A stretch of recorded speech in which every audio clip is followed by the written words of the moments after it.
ओडिशा होची एक कृषिभित्तिक राज्य जहाँ भी किसी संस्कृति और परंपरा पालित हुए ताहार संपर्क केवल कृषि सहित रही। धान बुड़ा ठारू आरंभ करी फसल अमल नुआ अन्न खाइबा पर्यंत विभिन्न अवस्था कृषिभित्तिक पर्व गुड़िक जनसाधारण द्वारा अत्यंत उत्साहर सह पालन करा जायଥାଏ। सेही मध्यरे रही गम्हा पूर्णिमा बा गम्हा पर्व।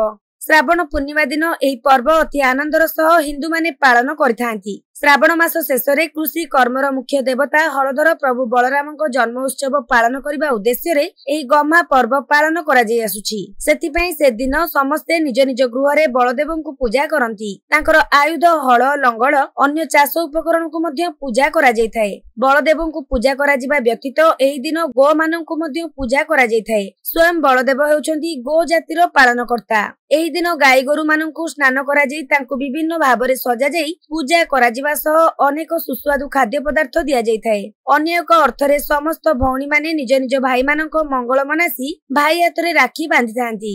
पूररु पल्ली जाई सर्वत्र एही राखी पर्व बेस आनंदर सह पालन करा जाउथबा बेले पुरी रे मध्य एही पर्व बेस आनंदर सह पालित हो जायछि। घरे घरे पिठा पणा सांगकु राखी बंधनर एक अनन्य पर्व पालित होइथाय। गम्हा पूर्णिमार अन्य नाम राखी पूर्णिमा। राखी बंधन एक पवित्र बंधन। एहा एक पुण्यदायक पर्व।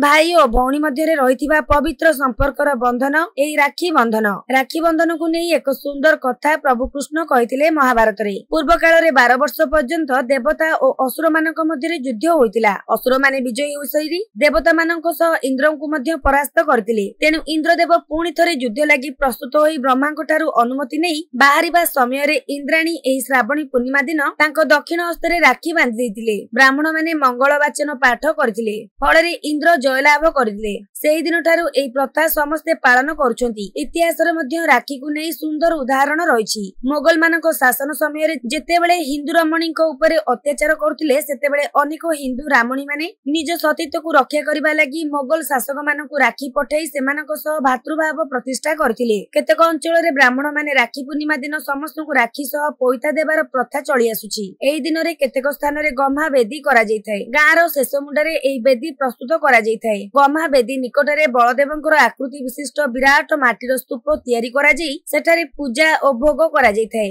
अन्य केतेक अंचल रे बलभद्रଙ୍କ बदल रे गोटिए बलद आकारर माटीर स्तूप तयारी करा जायଥାଏ। पूजा और भोग शेष परे एक अंडीरा बाछुरी को से माटी स्तूप उपरे डियाई दिया जाए। एहाकू गम्हा डिया बोली कुआ जाए। बहु आभिमुख्य और तात्पर्य को नहीं पालन होई आसुछि एही पर्व।